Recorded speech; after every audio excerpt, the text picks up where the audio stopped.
Nouvelle fois dans les rues de Caracas. Ils exigent toujours la libération du président vénézuélien et de son épouse, enlevés par les États-Unis. Parmi les manifestants, le ministre de l'Intérieur, Diosdado Cabello. L'impérialisme sait qu'il détient un prisonnier de guerre sur son territoire, kidnappé ici, où la majorité des Vénézuéliens l'ont élu président de notre patrie. Ici, la révolution bolivarienne continuera d'avancer et ils devront nous rendre Nicolas et Cilia. Un rassemblement qui s'est tenu au lendemain de l'investiture de la présidente par intérim, Delcy Rodriguez. Dans une allocution télévisée ce mardi, elle s'est montrée déterminée à garder le contrôle du Venezuela, malgré les menaces de Donald Trump, qui veut un accès aux réserves de pétrole du pays. Le gouvernement vénézuélien dirige notre pays, personne d'autre. Aucun agent extérieur ne gouverne le Venezuela. À la frontière colombienne, les journalistes étrangers ne peuvent toujours pas entrer dans le pays.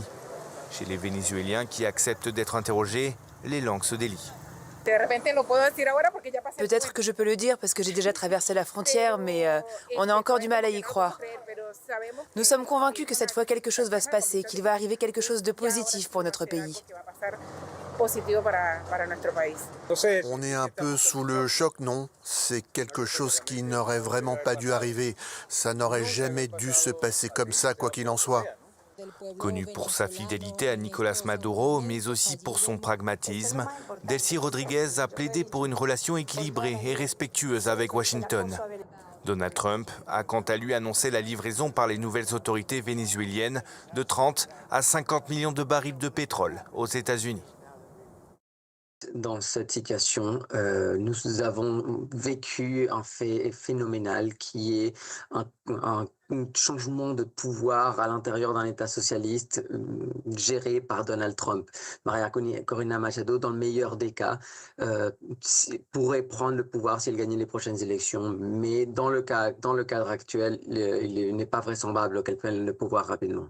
Alors justement, la prix Nobel de la paix 2025. Les alliés à l'intérieur de la notamment avec Rubio, Grenell et d'autres personnages. Et la deuxième, c'est qu'elle a gagné le prix Nobel que Donald Trump voulait. Donc, pour l'instant, Maria Corina Machado ne va pas gouverner le pays dans le court terme. Cependant, il y a une des conditions que Rubio a commencé à fait flotter, c'est qu'il faut des élections dans les prochains 6 mois. Peut-être que si après ça, elle gagne l'élection, elle pourrait gouverner. Mais je pense que pour l'instant, Maria Corina Machado a été sacrifiée à l'autel de la transition politique. Vous parliez du prix Nobel de la paix, vous pensez... Ils sont très informés, qui ont des sources dans la Maison-Blanche. Je ne me permets pas de dire plus que ça, mais c'est une des raisons qui est flottée, oui. Quelle image a Maria Corina Machado auprès des... Qui est dans l'opposition depuis il y a quelque temps. Elle avait des positions de responsabilité déjà en 2002. Du coup, elle est un personnage connu dans l'opposition. Elle n'était pas la personne la plus populaire, mais elle a réussi à jouer un coup politique et elle a gagné une stature parmi les Vénézuéliens qui l'ont fait devenir la figure de proue de l'opposition pendant quelque temps. Maintenant, ce qu'a fait Donald Trump, c'est tuer ses possibilités de gouverner rapidement et du coup, sa figure consensuelle à l'intérieur de l'opposition au Venezuela. Qui a d'autres personnages qui veulent bien être président à la place de Maria Corina Machado et s'il y a des élections qui vont se présenter. Donc, je pense que pour l'instant, Maria Corina Machado, indépendamment de si elle est ou elle n'est pas d'un milieu bourgeois elle-même, a perdu de sa stature. Et le principal ennemi politique de Machado pour l'instant est Donald Trump. C'est une situation très particulière. Un mot aussi sur... À Maduro, et par cela, je veux dire un coup de palais à l'intérieur du chavisme.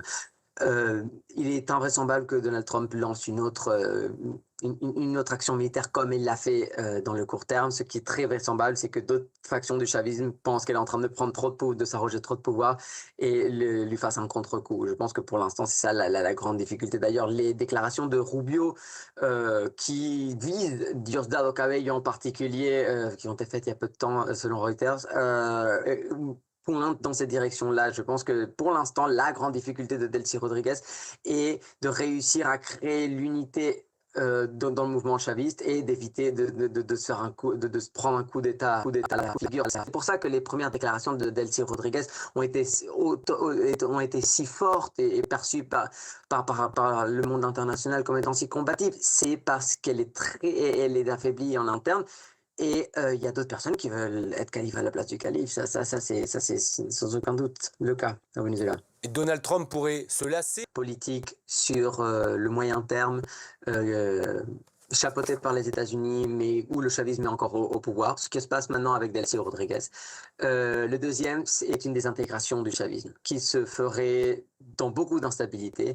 Et dans l'instabilité, il est très difficile de prévoir qui va gagner et qui va perdre. Je pense que c'est vrai que s'il y avait de l'instabilité, María Corina Machado aurait sa chance, mais pas plus qu'un deuxième ou un troisième couteau du chavisme ou une figure bizarre sortie de l'exil qui aurait une sorte de légitimité à l'intérieur parmi les militaires chavistes. Donc je pense que si c'est vrai, si ce que vous dites est vrai, c'est-à-dire que Delcy Rodriguez, dans le court terme, ne va pas sort du pouvoir ou est éjecté du pouvoir, il en suivrait une division du chavisme, et dans cette division, il y aurait beaucoup plus de chaos que de possibilité de prédire qui va gouverner.